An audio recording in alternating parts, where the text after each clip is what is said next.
Okay, let's just jump right in. When I say serial killer, what name pops into your head? Probably someone like Ted Bundy, right? Or maybe Jack the Ripper. They're basically household names, which is kind of weird to think about. But what if I told you the really prolific ones, the ones with horrifyingly high body counts, are people you've probably never even heard of? Yeah, today we're digging up the stories of history's hidden monsters. See, I bet you recognize one of these names. But that's the whole point.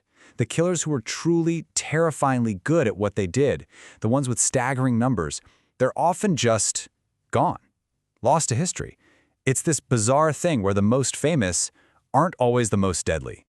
All right, so before we get into the weeds, let's just lay down some ground rules. What is a serial killer officially? While the FBI has a definition for that, it's not just about killing a bunch of people, it's about someone who commits at least 3 murders, but, and this is the important part, with a cooling off period in between. That little break is what separates them from other types of killers. Okay, let's get into our first case file. We're going to travel back in time to a small village in old Yugoslavia. And here, we're going to meet a woman everyone loved. She was the village healer, a sweet, trusted, grandmotherly type. But, as you can probably guess, what was going on behind the scenes was something else entirely. So her story starts, as so many dark stories do, with a broken heart. When she was just 20, a guy she was in love with, an Austrian officer, jilted her. And it sent her into this spiral of solitude. She just dove headfirst into studying medicine and chemistry. Then, she gets married to a much older, wealthy guy. But it's just one tragedy after another. 10 of her 11 kids die as infants. Eventually, her husband dies too, and she's left with his estate. So what does she do? She turns it into her own personal chemistry lab. And for decades, she slowly, carefully builds this reputation as Baba Anujka, or Grandmother Anujka, the village healer everyone trusted. And all that trust she built up, that became her greatest weapon. By the 1920s, she starts to notice something. A lot of women are coming to her with the same problem. They're stuck in awful, unhappy marriages. And Baba Anujka, well, she came up with a creative solution, a special little product she called magic water. A little potion that, she promised, would make all their problems disappear. Yeah, this wasn't some herbal tea or a good luck charm. This magic water was a straight-up chemical weapon. It was a mix of arsenic and other plant toxins that were really hard to detect back then. And get this, she'd ask the wives things like, "So how tall is your husband? How much does he weigh?" Not to make small talk, but because she was literally calculating the perfect lethal dose for him. The poison worked slowly, over a week or 2, so it just looked like he got sick and died. Absolutely chilling. And this little service of hers, it was not cheap. We're talking up to what would be $3,000 today for one dose. Just think about that. For these women who are completely trapped with no legal way out, this was a massive investment. They were literally using their life savings to buy their freedom in the darkest way imaginable. So, how many problems did she solve? The numbers are just awful. We'll probably never know the exact count, but the estimates are somewhere between 50 and 150 people. 150 husbands poisoned by the kindly village grandmother. It's insane. So how did it all come crashing down?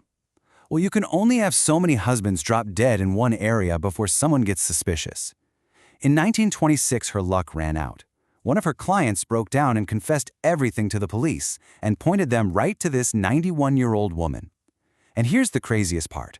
A lot of her clients swore in court they had no idea it was poison. They thought she was using actual black magic. That's how powerful her reputation was. All right, let's leave Baba Anujka behind and jump over to a different time and place, Victorian England. This is a story about how a broken system, a complete failure of social welfare, created the perfect environment for a truly gruesome new business to pop up. And out of that business came one of the most prolific killers in history. So here's the setup. In 1834, a new law basically made it impossible for unmarried mothers to get any help. If you had a baby out of wedlock, you were on your own, destitute. Can you imagine the desperation? So this created a demand for a service. It was called baby farming. The idea was you'd pay a one-time fee to someone who would take your baby and promise to find it a loving family. But the reality? It was often just a death sentence for the child. And a woman named Amelia Dyer, well, she turned this horrible practice into a ruthlessly efficient business. She didn't just neglect the babies until they died. Oh no, that took too long. She would advertise as a loving adoptive parent, take the fee from the desperate mother, and then, almost immediately, she would murder the infant. She even had a preferred method, strangling them with a white tape she used for sewing. For her, it was simple math. The faster she could complete the transaction, the more money she could make. It was a business model, and the product was murder. And if you want to know just how cold she was, just listen to what she said in her own confession. I used to like to watch them with the tape around their neck, but it was soon all over with them. Just no emotion, no remorse. That's the kind of person who could do this for nearly 30 years. The thing that finally got her caught is just dripping with irony. Her whole system was about disposing of the bodies in the river, leaving no trace. But in 1896, a bargeman pulls a package out of the River Thames. She hadn't weighted down enough. And a sharp-eyed detective noticed some faint writing on the wrapping paper, a name and an address. It led the police right to her front door. The very thing meant to hide her crimes was what exposed her. So now we have these two stories, a grandmotherly poisoner in Yugoslavia and a so-called angel maker in England. Two killers who operated for decades, racking up insane numbers. And when you put their stories next to the monsters we do know, well, the comparison is pretty shocking. Okay, just look at this. Jack the Ripper, the most famous serial killer in the world, right? 5 victims. Now look at Amelia Dyer, the woman we've been talking about, who most people have never heard of. 400. 400. Babies.